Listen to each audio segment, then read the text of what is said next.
All right, we're going to head over to the Zoom line where we got your Sri Pradhan on the line with us. Sorry, I got a little bit of a burp going with my coffee this morning, even though it's the afternoon. How are you doing today?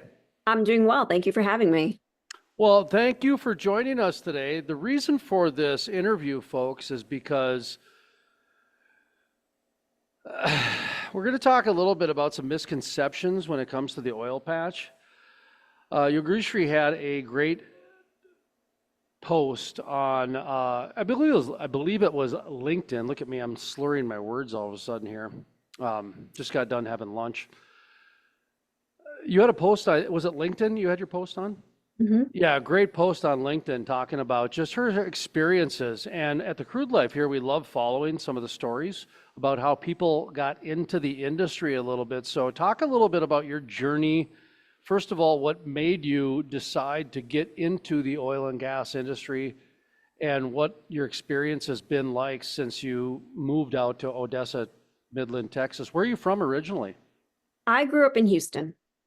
Oh, well, then it wasn't too far away. So let's talk about even that, but that could be a culture shock too. Let's talk about some of these misconceptions and some of these things that you want to talk about to educate the people on what it really is like to work and live in the oil and gas industry. So talk about your journey a little bit, how you got to where you're at. Sure. So at a very young age, my mom knew that I was good at math and science, and she encouraged me to pursue a lot of those math and science initiatives, such as math competition, science Olympiad, science fairs, and that progressed to STEM interests. But the initiatives didn't stop there. I was in a all-girls engineering camp that was hosted by the University of Houston when I was 14 years old. And I didn't know what I wanted to be when I grew up. I was thinking about aerospace engineering, computer engineering, but I got to that point. I got to that point where I wanted to be some type of engineer. But there were different types of engineering that the grade camp introduced us to, and we did different types of activities. One of the types of engineering that I was introduced to was petroleum engineering. So that's related to the oil and gas industry. I kept that in the back of my mind because the technologies to extract oil and gas from the ground, geology was really cool to me. I kept that at the back of my mind. So I slowly transitioned to thinking about becoming a chemical engineer. When I started researching for universities, for example, within Texas, that's when I started seeing petroleum engineering as a degree option for for college students. And I immediately knew that I gravitated towards being a petroleum engineer. So being introduced as a teenager to oil and gas extraction techniques like drilling, production, and geology, and then knowing the basics of those, as well as incorporating math and science to that, just continuing what I like to do fundamentally, was why I decided to do petroleum engineering. I pursued those studies at University of Texas, got involved with Society of Petroleum Engineers and other engineering organizations, and I was able to obtain internships before I entered college and throughout college. So my last two internships was with my first employer was ended up being what my first employer was, and I moved out to Midland, Texas. So that's how I got started out in the oil and gas industry. And I started out working in the field as a worksite supervisor for my first employer. Being in Houston, did you grow up around a lot of oil and gas culture?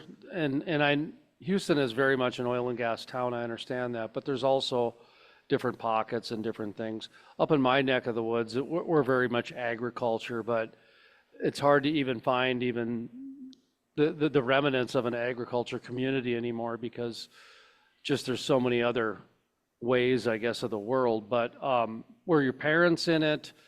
And I have a follow-up for this, but I just wanted to find out kind of your context of your background when it comes to the oil and gas industry.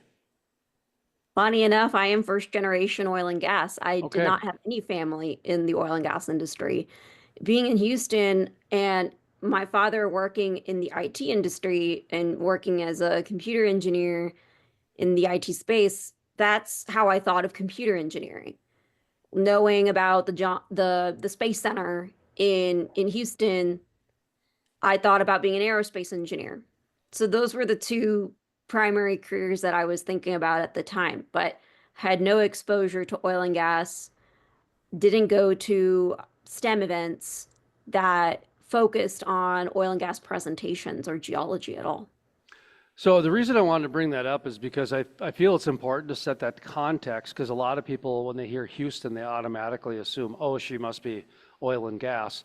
And I fell into that a little bit being from North Dakota, but honestly, I'm 7 hours away from, actually 9 hours now, but back when I was living in Fargo, I was 7 hours away from the nearest oil rig, maybe, 6 hours if you're going a little bit faster. And so we were so removed from the oil and gas industry, and because on the east side of the state, it's such an agriculture community that these are totally different cultures, these are totally different mindsets, these are totally different ways of the world.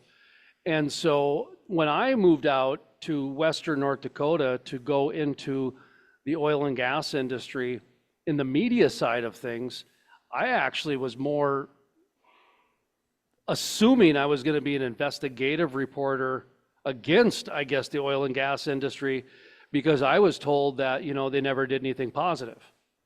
Well, I'm actually what's known as a method journalist, so I actually embed myself, become the role first. So I went and lived out in the Bakken oil field for about 6 months before I even wrote my first article. And I gained such a respect for the industry, and I saw how proactive they were, how they were building communities, how they were giving monies to first responders that wouldn't have money otherwise. 65 to 70% of firefighters are volunteer in this country, and without the oil and gas industry, we wouldn't probably have any volunteer firefighters. And that's a true statement. I mean, when a volunteer fire department needs $180,000 because they got to upgrade their communication equipment due to a regulation, the community can't pull that money out, the oil and gas.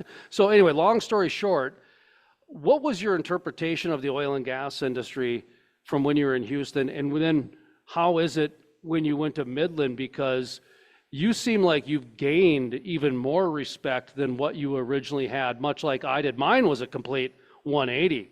Like, you go to the east side of the state and, oil and gas is not very well received. You go to the west side of the state, yeah, it is. And you understand why, you see why. So anyway, I'm not sure if you understand my question, but there was one in there somewhere if you dig hard enough.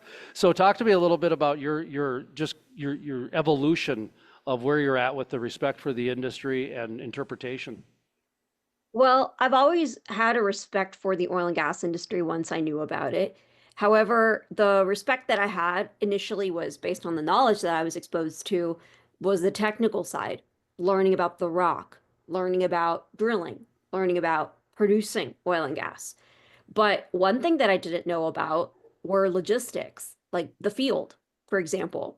When I moved to Midland and had a field role, and I'm not unfamiliar, I wasn't unfamiliar to a field role. I had a field internship in the Panhandle of Texas, but I gained an appreciation of those that were working in the field, those that, I mean, that have worked night shifts in a frac van, work those that have to take those night calls. Even if they did work a 12-hour day shift, because operations isn't 9 to 5. So I developed a lot of respect of those that spent their time in the field and spent their entire career in the field, and they made a lot of sacrifices to to develop their career in the field. I mean, there's sometimes you have to work holidays. My husband, for example, is right now in a drilling rig right now in his rotation. So we're away from each other for a couple weeks. So even though he gets to work half the year, I only get to see him half the year. There's I've always developed that appreciation of oil and gas, but it started out from learning the fundamentals, and then it's now gone to the operational side. Your background makes me want to ask you this question. About a decade ago, let's see, we started doing interviews in 2011, started publishing in 2012, and I want to say it's probably my third story. It was definitely my first five stories. Was we did a series on this is not an oil boom, but it's a tech boom. It's a technology boom. And yes, the oil is driving it, but without the technology, none of this would exist. And when I hear you talk, one of the things that we kept trying to educate people on is that embrace the technology side of things, because if you want the industry to get younger, and with the amount of retirees coming, the technology is what's going to really bring in some of the youth. Talk to me a little bit about what your interpretation is of this technology side of the oil and gas business. You're relatively young, so you probably don't remember the old Wildcatter days, or even the do you remember the show Beverly Hillbillies? Have you ever heard of that before? Beverly I've heard of Hillbillies? the show. I've never watched it. Yeah. So there's Jed Clampett was the star, right? Or he was the main character. And in the beginning, he takes a shotgun out, he turns around and he shoots at something and he misses. Well, the oil just starts coming out of the ground. And so that's how we first discovered oil. Was it's called Jed Clampett oil. Well, that's all gone now. And so now it's, drilling 2 miles underground, and it's doing some really sophistication technology. So I'm not sure exactly how in depth you are with this, but given some of your responses, I just think, I'd be remiss if I didn't get your opinion and your insight on what you view as a technology boom when it comes to the oil and gas industry. There are a lot of angles I can take this answer, and I'll take the angle that I would say I'm most familiar with, and a lot of it has to do with data analytics and data science. There's a lot of data in oil and gas. There's a lot of different types of data in oil and gas. However, the data science, data analytics, people gravitate towards a lot. And there's machine learning, and there's all sorts of data science techniques that people are really interested in to get a better understanding of how can we be better in predicting how the wells are going to perform. How are we going to be better at predicting how are we going to operate whenever we produce these wells, or whenever we are developing wells. So that's that's the data science perspective of it. Then there are comments on with the environment. For example, how do we safely produce barrels? And when we safely produce barrels, and when we safely produce barrels, there's technologies such as carbon capture sequestration, or carbon capture utilization and sequestration. So when you think about the environment, for example, there was a focus on CCS and CCUS. There's other examples of how do you apply oil and gas extraction techniques to other industries, such as or other types of energy. You may have heard about the energy transition. I like to call it energy expansion. But you need to take all sorts of energy types in order to come together and be more energy independent. You need the oil and gas industry for that. So drilling techniques in geothermal, hydraulic fracturing techniques in geothermal are examples of technology that I can talk about. There's also advancements in hydraulic fracturing, in the different types of fluids to use, or there are different types of recovery techniques that have been used in conventional reservoirs or non-shale reservoirs that have been producing in the Permian Basin for years. And now we are applying them into shale reservoirs, or what we call unconventional reservoirs, in the shale revolution. So those are some examples of my interpretations of different types of technologies that are really popular in oil and gas. Do you see a specific kind of ancillary energy or a compatible energy really working together with the future of oil and gas? And right now, natural gas does a lot of powering of well sites, and they have diesel generators and some other things along those lines. I've seen solar panels next to some rigs in Kansas where a couple barrels a day, and it doesn't really make sense to invest too much into it, and so they just need a little bit of power. You mentioned geothermal, and there's a significant attention being diverted to the geothermal industry, which I think is fantastic. I've been a big proponent of geothermal energy in our homes. And so I can only imagine when you're looking at adapting it to the grid, it's only going to make so much more sense. Expand a little bit on the geothermal side of things, because I do think that is going to be one of the energies that does have a very long-term future side by side with the oil and gas industry. Well, I'm glad you mentioned that. I just want to make a disclaimer that I'm not an expert in geothermal energy and I haven't worked in that space. However, what I can say is that there are some applications in oil and gas that you can use in geothermal, such as drilling and hydraulic fracturing, and there's different types of reservoir modeling for geothermal reservoirs that people have been using as far as technology goes. So there is some predictive capability of how our geothermal wells are going to produce. So with geothermal, if you think about the BP statistical review, geothermal energy is a really small percentage of the renewable energy space. But the reason why there's a lot of attention is that oil and gas technologies can be applied to geothermal. That makes some good sense. So let's talk about some misconceptions and some integration and just some reactions to what life is like in Midland, Texas. I'm not sure if you've been watching the show Landman or not on Paramount Plus, but it's given the world a view of what they view Midland, Texas to be like. And so, what are your thoughts on Midland, Texas? How long have you been there? I've been there for about 7 years, or here about 7 years. Okay, and what's your overall interpretation of Midland? Well, let me tell you a story. I actually, when I got my full-time offer from my first employer, the first choice I made in where I wanted to relocate and start my career was Midland. I got so much, I got a hard time from people saying that Midland is not a good place to be. You're going to be bored. There is nothing there. The food is bad. The list goes on.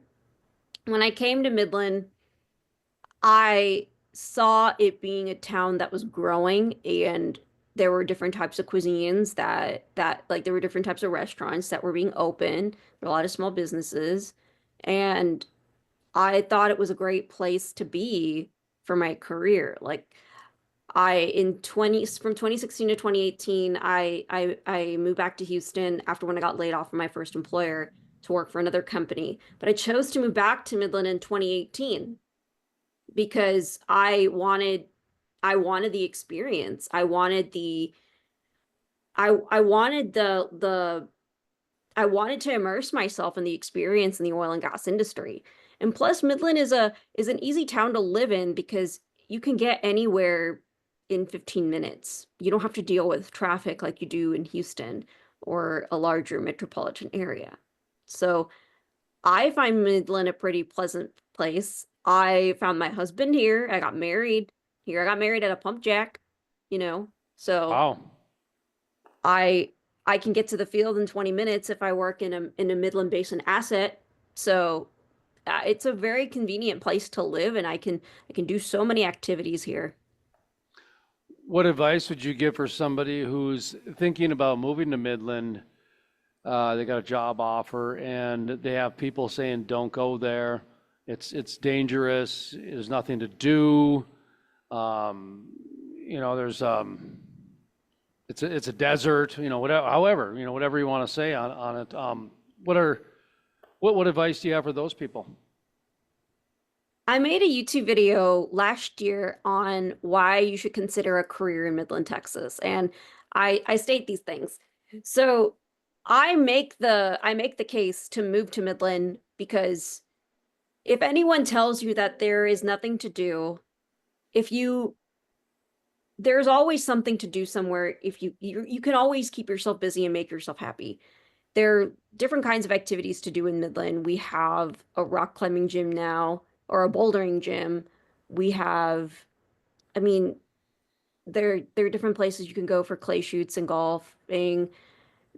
Between Midland and Odessa, you have just enough what you need in order to live in the city. It's a great place to raise a family, and I would say that it, for those that are naysayers about Midland, I think you need to give it a chance, and I think you need to see it at in a positive lens and see that it's not that hard of a place to live in.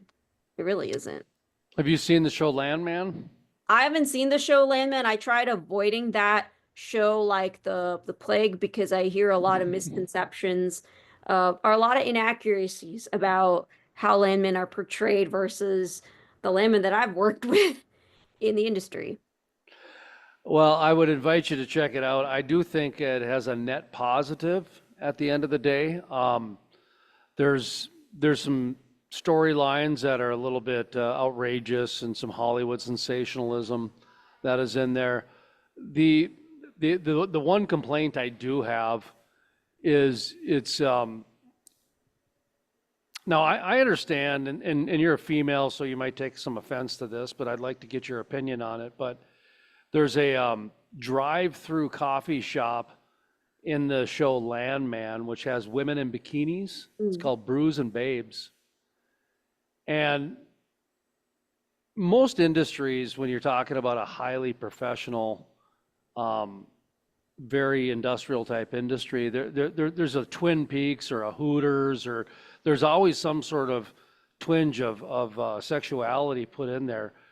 That's my biggest complaint with Landman is they over glorify it and they try to normalize it in a way that I've never seen in any oil play I've ever been in my life.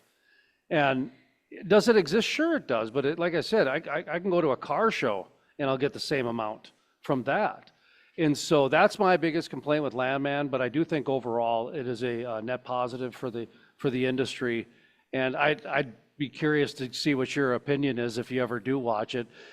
There's going to be some parts that drive you nuts, like they have a wrench backwards, and they're trying to portray like this is a professional, and he has the wrench backwards, and just some stupid things like that. But that there's always incongruities in movies and in a lot of those things. What would you say the biggest misconception is that you've heard about Midland, Texas, and what you've experienced? Do you have one that you think is probably the biggest one that is so far-fetched?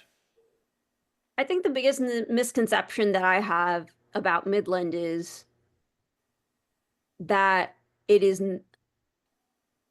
that I'm going to be bored and that I will be single forever. Well, I'm not sure that's going to be right in Midland. I think a woman would have a lot of opportunity to find a suitor out in Midland. There's a lot of men driving around there.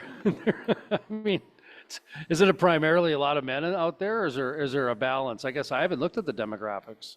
I I would haven't looked just at the demographics either, but in oil and gas, yes, there's a lot more men than there are women. So, But which leads me to my next question. How was that for you with an integration being a female? We've interviewed a number of females in the past, and it seemed like about 10 years ago there was more issue, but progressively it seems like it's gotten better. How was your experience? I never really thought about it. I was really used to being the only female in my engineering classes or being one of three or four. But even in university, I've seen the number increase, and there's a lot more to be done. I will say that. But when I started out as a freshman at it in university, I think the amount was 20% women.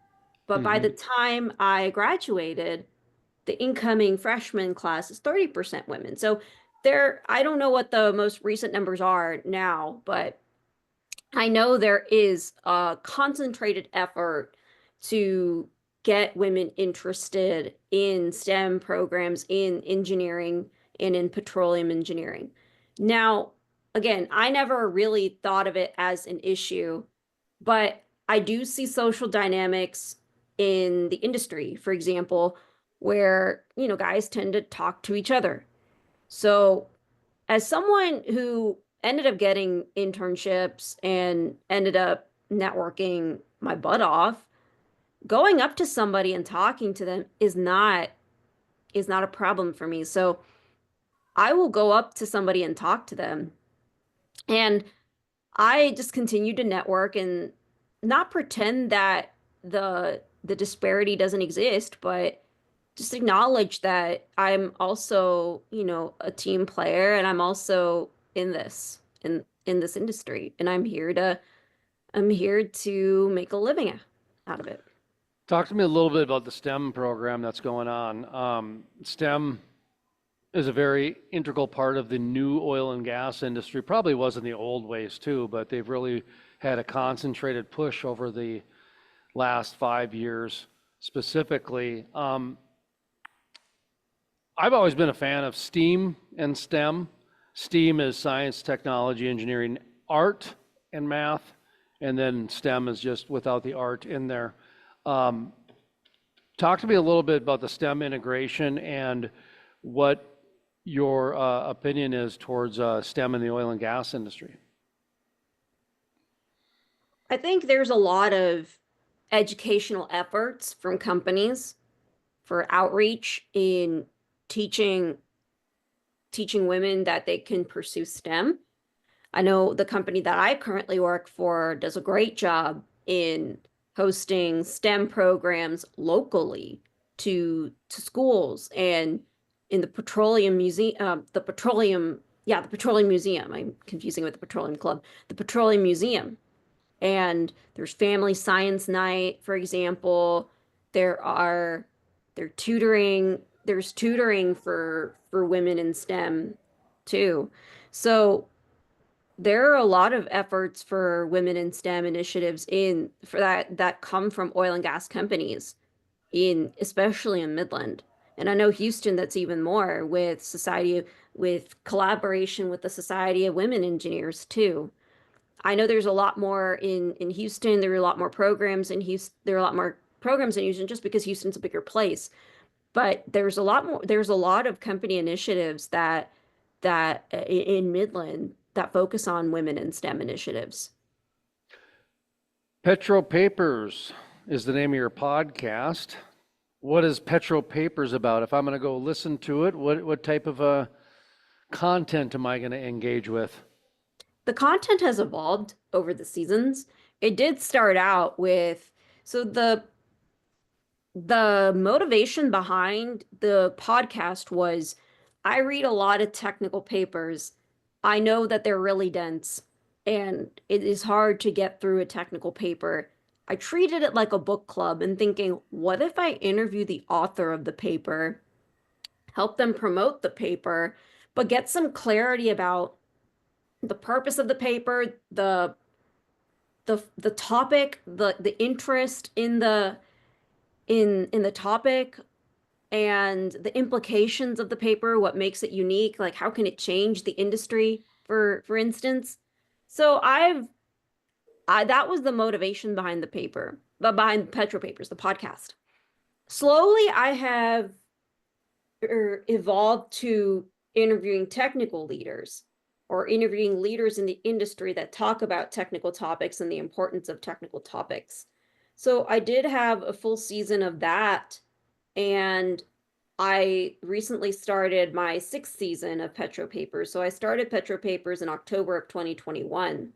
So it's going on for about 3 years now, and there's a sixth season that I'm working on.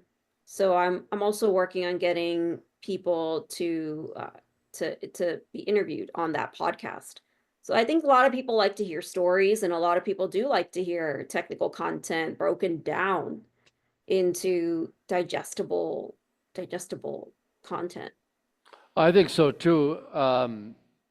In fact, just to kind of emphasize what you're talking about, we did an article about, I don't know, 10 years ago when after one of the rail cars exploded by Castleton, North Dakota, and it had crude oil in it. So we did an educational article that got picked up by about a dozen magazines where we basically said the rail cars are like a can of Coke that you shake up. And we want it so when you open up the can of Coke, it's flat Coke so that nothing comes out. But that's essentially what's going down, these rails is, I mean, that's what essentially it is a can of Coke that you're shaking up because of all the different gases and all the different things. And so that's what the rail was working on, ways to essentially do these types of things. And that was probably one of our most popular articles because of the way we dumbed it down, the way that we made it for the average person to understand, because most people have seen somebody or had a shaking can of Coke spray all over their face. And that's valuable for the industry. Any time that you can dumb this technical stuff down, that is so valuable for the industry, even for people within the industry, because there's a lot of people that work in the industry that have no idea what's going on, but they'll show up to every event and they'll show up every day to work and they'll make sure that they're at all the meetings, but they have zero idea what's going on. Anyway, but what's kind of the takeaway you want from this interview for people of no matter what age they are? What's your thesis that you really want to make sure people know about? The thesis that I want everyone to know about is you can make it in Midland. Midland is not a place where you just check the box and say, I'm only going to be here for 2 years and then I can go back to my big town. I think Midland needs a less transient population that invests in the community and that develops the community. And I'm starting to see people live a little bit longer in Midland than just the 2 to 3 year mark. What's the best way people can contact you if they want to either listen to your podcast or maybe they want to ask you a question or whatever? Maybe they want to follow you on social media. Do you have any sort of information like that? Sure, follow me on LinkedIn, and Yoga Shri Pradhan is what you can search. You can also search Petro Papers, it's one word, in Apple Podcasts. And you can also check out my YouTube channel, Yoshi Pradhan. Yoshi Pradhan, YouTube, Petro Papers is the podcast. Check her out on LinkedIn. Thank you so much for joining us today. And yeah, hopefully we can have you on again. Awesome. Thank you for having me.